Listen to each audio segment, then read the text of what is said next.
आज के इस दौर में अगर हमारे आयुर्वेद का प्रचार किसी इंसान ने सबसे ज़्यादा किया है तो वो यही इंसान है। यही वो इंसान है जिन्होंने बड़ी-बड़ी कंपनियों के खुलासे किए हैं। यही वो इंसान है जिन्होंने बड़ी-बड़ी कंपनियों को झुकने पर मजबूर किया है। यही वो इंसान है जिन्होंने अपनी पूरी ज़िंदगी भारत को उसकी मान्यता के आधार पर वापस खड़ा करने में लगाया है।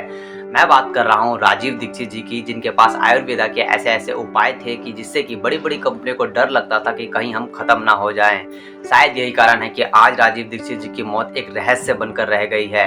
आज भले ही राजीव दीक्षित जी हमारे बीच में ना हो, लेकिन उनके विचार आज भी हमारे बीच में जिंदा हैं और आज की इस केस स्टडी में हम उन्हीं विचारों को जानने की कोशिश करेंगे। राजीव दीक्षित जी का जन्म 30 नवंबर 1967 को हुआ था। राजीव दीक्षित जी की पूरी फैमिली फ्रीडम फाइटर्स की फैमिली थी और राजीव दीक्षित जी के पिताजी का नाम राधेश्याम दीक्षित था और इनके माताजी का नाम मिथिलेश कुमारी दीक्षित था।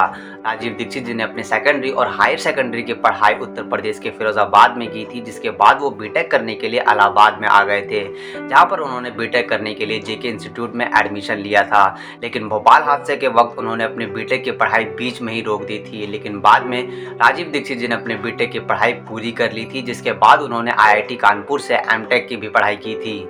राजीव दीक्षित जी जब अपने बीटेक की पढ़ाई कर रहे थे तब राजीव दीक्षित जी को नीदरलैंड नेशन फॉर रिसर्च की एक कॉन्फ्रेंस के लिए एम्स्टर्डम जाना पड़ा था, जहां पर राजीव दीक्षित जी को सबके सामने अपना रिसर्च पेपर पढ़ना था। तब राजीव दीक्षित जी ने अपना रिसर्च पेपर इंग्लिश लैंग्वेज में पढ़ना शुरू कर दिया था।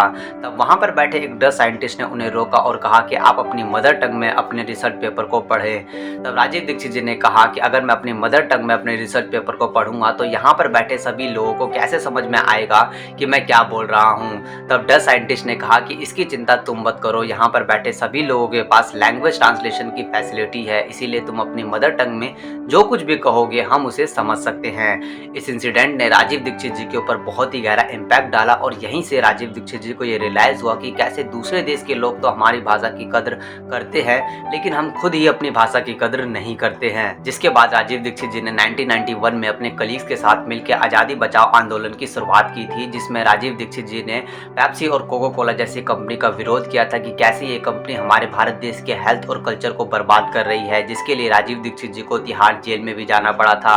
लेकिन राजीव दीक्षित जी वहां भी नहीं रुके। राजीव दीक्षित जी ने तिहाड़ जेल के बॉडी मार्क चेकअप सिस्टम का भी विरोध किया था। उनका कहना था कि ये सिस्टम अंग्रेजों का बनाया हुआ है, जिसे कि अब बदल देना चाहिए। और 1997 में राजीव दीक्षित जी की मुलाकात famous historian writer professor Dharampal Agrawal ji से हुई। तब धर्मपाल अग्रवाल जी ने राजीव दीक्षित जी को बहुत से इंपॉर्टेंट डॉक्यूमेंट दिए, जिससे कि राजीव दीक्षित जी को ये शॉकिंग फैक्ट पता चला कि कैसे ब्रिटिशर्स ने 34,735 कानून को बनाया था ताकि वो इंडिया के लोगों को एक्सप्लॉइट कर सके। और हैरानी की बात तो ये है कि आज भी उनमें से बहुत से कानून को बदला ही नहीं गया है और राजीव दीक्षित जी इसी के खिलाफ थे। और 1997 में ही राजीव दीक्षित जी रामदेव बाबा के कांटेक्ट में भी आए थे और 2009 में दोनों ने साथ में मिलकर इंस्टीट्यूट ऑफ भारत स्वाभिमान को इस्टेब्लिश भी किया था, जिसमें राजीव दीक्षित जी नेशनल सेक्रेटरी के पोस्ट पे थे। लेकिन 2010 में ही छत्तीसगढ़ में हार्ट अटैक की वजह से राजीव दीक्षित जी की मौत हो गई थी। मौत के बाद राजीव दीक्षित जी का पूरा शरीर नीला पड़ गया था। इसीलिए उनके फॉलोअर्स का मानना है कि राजीव दीक्षित जी की मौत हार्ट अटैक की वजह से नहीं हुई, बल्कि राजीव दीक्षित जी को जहर देकर मारने की साजिश की गई है, जिसमें कि बड़े बड़े कॉर्पोरेट्स और बड़े बड़े पॉलिटिशियन भी शामिल हैं। यही कारण है कि आज तक राजीव दीक्षित जी की मौत पर कोई भी जांच नहीं बैठाई गई है और आज तक राजीव दीक्षित जी की मौत एक रहस्य बनकर ही रह गई है। शायद इस बात का हम कुछ ना कर सके, लेकिन आप और हम मिलकर राजीव दीक्षित जी के विचारों को अपने दिलों में जिंदा रख सकते हैं, ताकि राजीव दीक्षित जी मरकर भी जिंदा रहें। आपका इस बारे में क्या कहना है हमें कमेंट सेक्शन में जरूर बताएं और इस वीडियो को देखने के लिए धन्यवाद।